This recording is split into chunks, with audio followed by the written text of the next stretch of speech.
Hi மக்கள்ஸ், good afternoon. அம்மாடி கடைக்கு போயிட்டு வந்துட்டே இருந்தால் ஒரு தாத்தா வந்து வாமா கேரட் இருக்குது நிலத்தில் எடுத்துகிட்டு போ. கேரட் எல்லாம் மொத்தம் எடுத்துகிட்ருக்காங்க. க்ளீன் பண்ணி முடிச்சது மேலே அங்கங்கே கேரட்ஸ் இருக்கும். ஸோ அதை வந்து எடுத்துக்கவா, நல்லா இருக்குது அப்படின்ட்டு ஒரே இது தெரிஞ்ச தாத்தா தான். சரி ஓகே, நானும் உள்ளே இறங்கிட்டேன். செப்பல் போட்டு என்னால் வந்து எடுக்க முடியல. பாருங்க, செப்பல் போட்டு என்னால் எடுக்க முடியல. பட் கேரட் எல்லாம் பார்த்திங்கன்னா சூப்பராக செமையாக இருக்குது. பாருங்கள், ஆமாடி. ஸோ நான் பேக்கும் எடுத்துகிட்டு வரல தாத்தா, ஆனாலும் கேட்கல அவர். இல்லை பேக் நான் தரேன் வாமான்ட்டு பேக் கொடுத்துருக்காரு. பாருங்கள், இந்த மாதிரி ஃபுல்லாக கிரவுண்ட் க்ளீன் பண்ணிட்டுருக்காங்க. பட் இதுக்குள்ளே கேரட்ஸ் அங்கங்கே இருக்கும். ஸோ அந்த கேரட் நல்லா தான் ஃப்ரெஷ்ஷாக தான் இருக்குது. அதை நம்ம எடுத்துக்கணும்.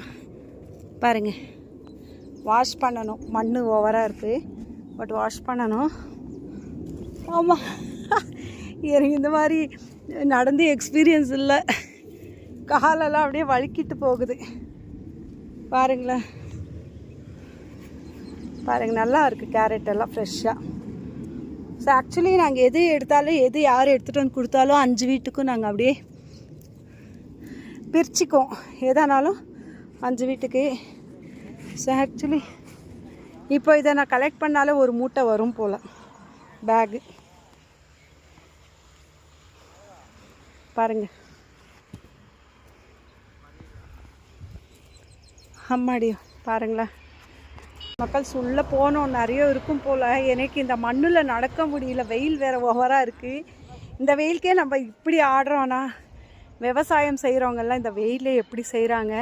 நிஜமாகவே அவங்களுக்கெல்லாம் ஒரு ஹேட்ஸ் ஆஃப். அப்படி பாருங்க, இங்கே ஒரு பெரிய கேரட். ஆக்சுவலி அது கொஞ்சம் போயிட்டுருக்கு, தூக்கி போட்டலாம். மக்கள்ஸ் எடுத்தால் ஒரு பேக் ஃபுல்லாகவே வரும். நான் ஒரு 1/4 தான் எடுத்திருக்கேன்.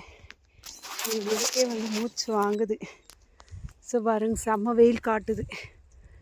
ஸோ நான் கிளம்புறேன், போதும். இது செஞ்சு சாப்பிட்டாலே போதும். ஒரே வீட்டில் செஞ்சுட்டு எல்லாம் எடுத்துக்க வேண்டியது தான். மெயினாக இங்கே நடக்க முடியல, நல்லா ஸ்கிட் ஆகுது. கால் வேறு நல்லா மண்ணில் தேயுது. ஐயோ, இல்லை செப்பல் வேறு போட்டு முடியல. செப்பல் அங்கேயே கைட்டி வச்சுட்டு வந்துட்டேன். என் கால் பாருங்கள் என்ன கலரில் ஆகிடுச்சி இந்த மண்ணில் நடந்ததுக்கு. ஸோ மக்கள் தாத்தா அங்கே உக்காந்துட்ருக்காரு பாருங்கள். அவர் தான் போகும்போது எனக்கு கூப்பிட்டு கொடுத்தாரு. ஓகே மக்கள்ஸ், உங்களுக்கும் இதே மாதிரி விவசாயம் செய்கிற இடத்துலேருந்து எதனா கிடைக்குதா அப்படின்னு மறக்காம